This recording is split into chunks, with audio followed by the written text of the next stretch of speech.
Namaskar, I'm Amrita Chauhan, a storyteller. Today I'm going to tell you a story from Karnataka. In Karnataka, there was a Mandipi village. In that village lived an old lady called Timakka.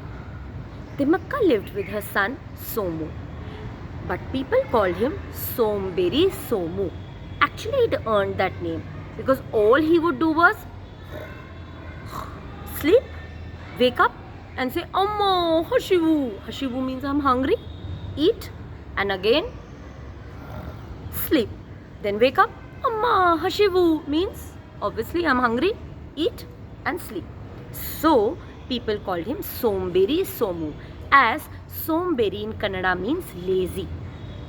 The whole household, fields, everything was managed by Timakka. Now Timakka had a very big garden behind her house where she grew these big pumpkins. Now pumpkin in Kannada is called kumbalkai. So she used to make a lovely dish with these pumpkins called kumbalkai kudu kudu gham gham.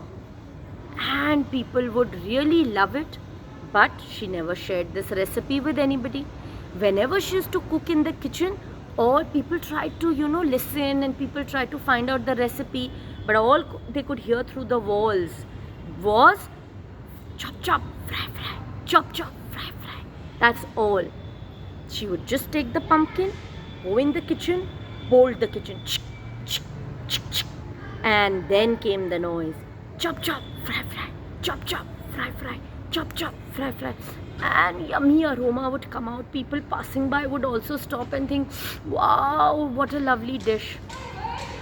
Everybody tried to make it. Somebody put carrots, somebody put onions, somebody tried to put some other peas, but nobody's dish came out the way it Timakka would make.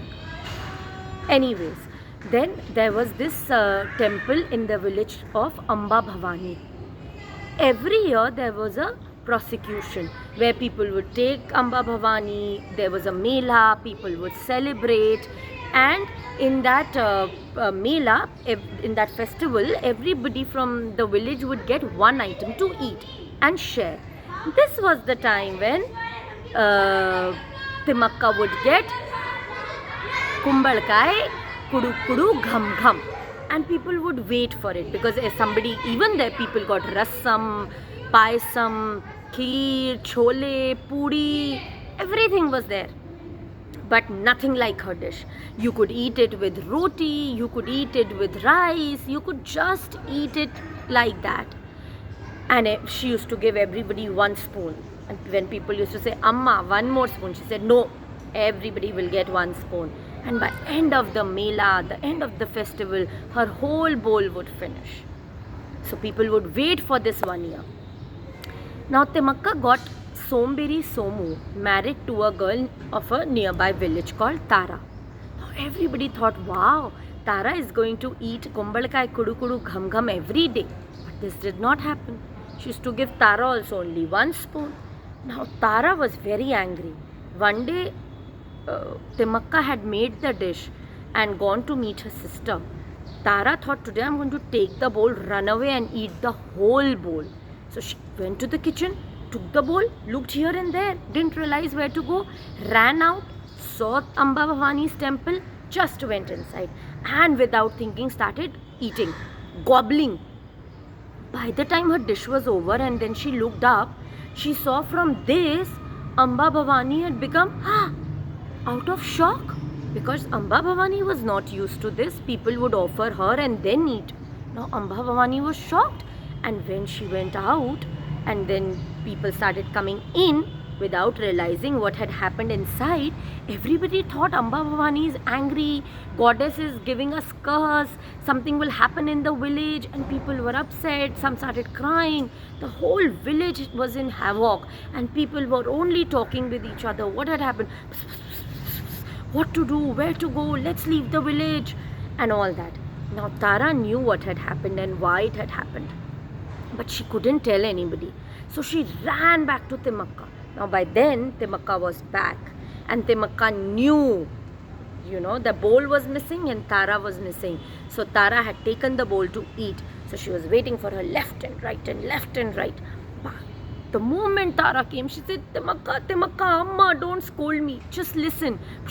This happened. I took the bowl, I ran, I didn't realize. I started gobbling. And from this, Ambavani became this. And now what to do? People in the village are thinking she's cursing them. Timaka said, what to do? She was so upset. Tara said, Amma, please forgive me. But I think you're the one who can save the village. And she said, Amma, just make the dish. We'll go and give it to Amba Bhavani. We'll put it on, for her to eat. And I'm sure she'll be okay. Timaka said, all right. She went to the garden, took this big pumpkin, went in the kitchen, chop, chop, fry, fry, chop, chop, fry, fry. And then Tara could get the smell. Both of them went with the bowl to Amba Bhavani's temple, offered Goddess Amba Bhavani the Kumbalkai Kudu Kudu Gham Gham, came out. Amba Bhavani saw the dish, she could smell it, and in one gulp she ate everything. She loved it. So from this, she again became this. And when people opened and saw this, they were so happy. They started cheering for Timaka. Long live Timaka. Timaka saved the village. And Timaka was very happy because she was gaining a lot of popularity. But she didn't tell anybody the recipe still. She didn't even tell me. Otherwise, I would have told you and you could make. But from that day, she told everybody that I'm going to make Kumbalkai Kudu Kudu Gham Gham every day. So whoever wants to eat it can come and take it and eat it. And everybody can enjoy it. But I'm not going to tell the recipe. So from that day, people would go to her house whenever they felt like eating it. And everybody became happy. You are also invited. Anytime you feel like having Kumbalkai Kudu Kudu Gham Gham, you can go to Mandapi village in Karnataka and eat it. Go to Timaka's house and feel free to eat it. Thank you.